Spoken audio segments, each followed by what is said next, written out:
Hi everyone, welcome back to my YouTube channel about suicide awareness and prevention. The subject of this video is going to be about keep moving. Very important in life itself, and also very important, especially if you're suicidal. Because if we get stagnant and stuck and we become deadlocked, we're in a position that, we're going to contemplate, we're going to race in our minds, we're going to think over and over and over. It doesn't do any good to sit there and worry, right? So the subject to keep moving. Learned it a long time ago from my dad. Got to get up, got to get up, got to get up in the morning, right? This is what he used to say when we were kids. So fast forward all the way when I had my first suicide attempt out of two. If you watch my opening video of this, my suicide awareness prevention program, which is titled "Your Life Matters," and never give up.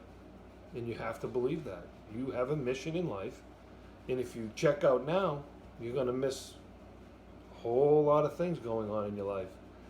And you know what? As a Buddhist practitioner, not that I'm pushing religion on you, you got to start over where you ended. Your karma has got to be overcome. The dark karma, the karmatic retribution, the things you got to work through. I know my shirt says "Getting Lucky," and there's no luck involved here. Okay? There's nothing going to fall on your lap and say, "I'm going to do it for you." You are the one that needs to get up. Put your foot or your toe on the floor, like one of my members said to me that he had trouble with 40 years ago, and get out of bed. Okay? Because laying there ain't going to do you no good. And believe me, I laid many hours thinking it was going to do me some good. Okay? Didn't do me any good. I got worse, to the brink of suicide. So we keep moving. So anyway, when I was suffering in '96, I thought about my dad saying that and stuff. It was funny because my brother, very hard worker in the detail business, and anybody watched my original video, you know my story. So I can't go over that again. But I was hurting, and he said, "You got to come to work with me every day." He said, "You want to hurt at night about the woman? That's fine, and your sufferings, and that's fine." So one morning, I'm like, "I don't want to go to work." And I heard it for the first time again in a long time. We still laugh about it now, that I can laugh, 20 years later. But I'm like, "No, I don't want to go to work. Why, Mike? Why, Mike? Why do I have to go to work?" And he's like, "Because," and he's looking at me like a Western, and he's standing in the doorway. He has horses, and he's ready with his, gear on for detail, and everything's ready, and it's 5:30 in the morning. And he leans into the doorway, and I'm sleeping on the open up couch, and he's like, I'm like, "Why? Why do I have to get up? I want to sit here and hurt." He says, "Because you got to keep moving." And I thought of my dad, and I thought of what he said to me. He goes, "I want to see you at the shop in an hour. You need to find somebody that's going to support you. You need to find that one person that's going to take you under their wing. You're not going to be, codependent on them, and, you look for their support, but, you got to step up too. But you need to find that one person that's going to help you keep moving, because eventually you'll keep moving on your own, and you're going to help somebody keep moving." And I'm going to talk about where I heard it again recently. I'm watching the Jimmy Fallon show, and I'm sitting there, and Dick Van Dyke comes on. I don't know if a lot of people don't know him, but the Dick Van Dyke show, and he's 89 years old. And he said, Jimmy Fallon asked him, "What's the secret? How do you, you keep dancing and everything? You look good and all that." And he said you got to keep moving.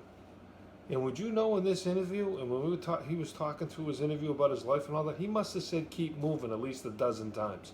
I was just cracking up. There's no big secret here. There's no big secret of life or some fantasy in a movie. Movies are movies, They're not real. But when you get up every day, it's up to you, man. It's up to you. Not any, if we have some kind of higher power that we rely on, I'm not going to say that, that's not important. That there's a mentor-disciple relationship even in your higher power, right? That you say, it's walking beside me, or God, or whatever your belief is. Even atheists that don't believe. They believe in themselves. Whatever the case. So this keep moving subject, I thought was a good second video for me to start with because it's really important. And I know I like to keep these under 15 minutes, under 10 minutes because we're all busy. And even if you're hurting, you're busy hurting and you want to go back to bed. I wouldn't go back to bed. And, who should talk? I went back to bed a lot. But if you're going to go back to bed, I always put a timetable like, okay, I'm going to get up in 20 minutes. Then you sneak another 10 minutes of hurting in. And then you sneak another 20 minutes of hurting in. And then before you know it, you're laying around for 3 hours. Okay? Let me tell you what worked for me. Because I used to kid myself in timetables. And before you know it, it's noontime and I've wasted half the day. When you open your eyes in the morning and you feel you're awake enough and it's not about worrying and contemplating anything, turn around, put your foot off the bed, and put your foot to the floor. Keep moving and get your foot down on the floor. Then go to the bathroom. Go get your tea. Go get your coffee. Whatever you do. And that's the beginning of your day, even if you're hurting. And that turns into showering, moving all by yourself, saying, I love myself. And why do you get up every day? And I heard this from a video I've been watching about relationships. And it's all about because I love myself. Why did you leave that person? Because I love myself. So now I want to apply that to the suicide issue. Why do you get up every day if you're hurting and you want to check out? Because I love myself. Self-love is one of the hardest things to do. Especially if you got issues and dysfunctions and you grew up with things, and it's like amazing that we don't love ourselves like we should. We're all about loving and fixing and working and running. But when it comes time for us, we're lost, we're empty, and we're like, what about me? Where do I end up on the list? And drawing boundary lines under your principles and your convictions and your beliefs. Even your own family can, take advantage of you. And you have to draw lines. I'm not saying I got a bad family or anything. I'm just saying in general, it's human nature. We're selfish and we're self-centered. And it's a big part of my Buddhist practice about being selfish and self-centered. I'm just looking at the time so I know what time, I have. But, and when I say have a winning day, it's not just, have a winning day, and this is going to make my day. What makes your day is you got it in your head to say, first of all, I love myself, so this is why I'm getting up. And second of all, I got to keep moving. Because if I don't, I'm not going to make it to 89 years old.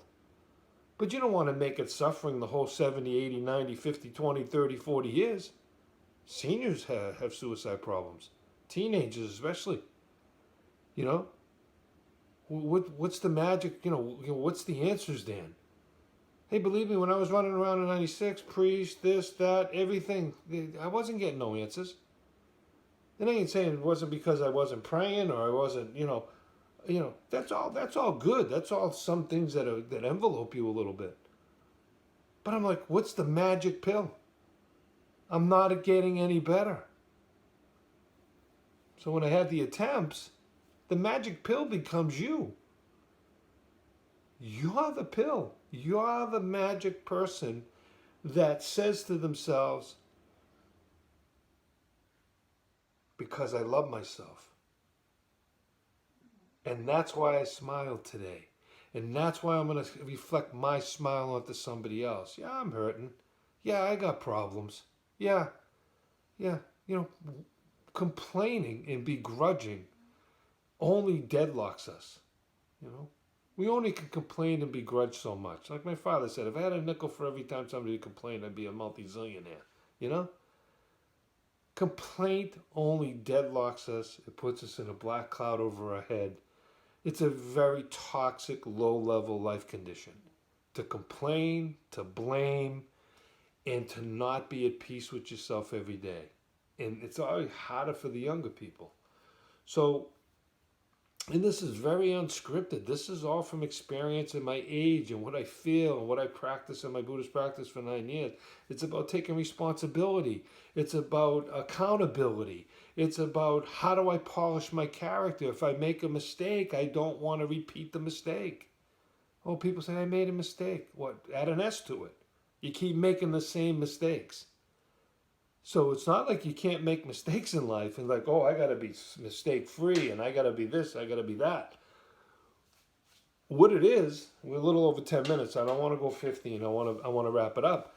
But when we get to this point of every second, that we call it 3,000 moments in a single realm, it's happening every second. Just like we suffer every second, we can be happy every second. So that, I don't know if that gives you the magic potion or whatever it is, but the inspiration I'm trying to give here, that this is what it's going to take. You got to get lucky. You know, you make your own luck. When it says getting lucky, it's because you made it inside. No one's going to do this for you. I don't care how much we complain, how much we ask for support, how much we ask for love. Don't get me wrong. It's all good to have envelopes of, people around you enveloping you. But it really comes down, we're all alone, right?